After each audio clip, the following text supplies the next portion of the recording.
turn to God earlier in their life. Be steadfast, be unmovable. Don't be afraid. Have courage.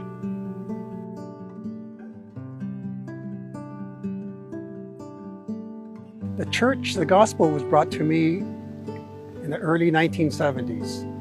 And it was kind of funny how it was brought to me because I wasn't looking for anything. I was perfectly happy in what I was doing, which is basically nothing. The church we did belong to, we don't do anything, so maybe go to church once during Christmas, and so it was pretty easy. But when I joined the service and was stationed in Germany, I met a bunch of soldiers who were LDS members, and they really interested me because they didn't do a lot of things that I was doing. And so I started asking them questions, and they, of course, wanted to share the gospel with me. And they taught me a little bit of the gospel. I got some missionaries going. And once I found out the commitment, the change in life I had to make if I wanted to be a part of that, I hesitated because I wasn't ready to change my life. I enjoyed what I was doing.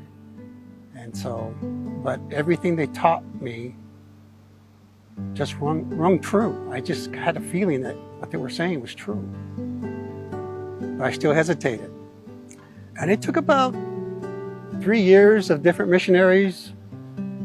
The ones who really impacted me was a couple missionary. I remember their name. They were Elder and Sister Smith, of all names. And they were so kind and so loving to me. And I got really close to joining the church then, but I just still couldn't do it.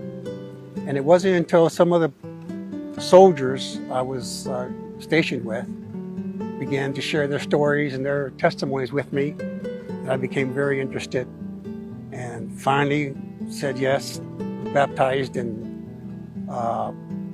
Gießen, Germany, who took out my endowments in the Swiss temple, Bern, Switzerland.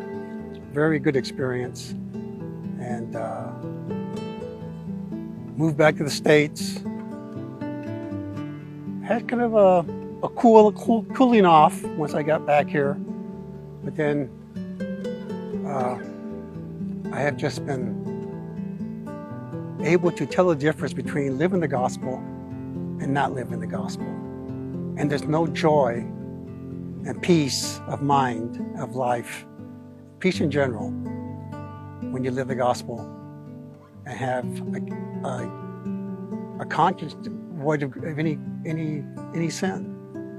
And helping people, teaching the gospel is my favorite thing to do. I've always been a teacher, mostly in the safety industry. I teach safety, but teaching the gospel is kind of a safety lesson. It's how to safely get through life. And so to me, it relates very easily.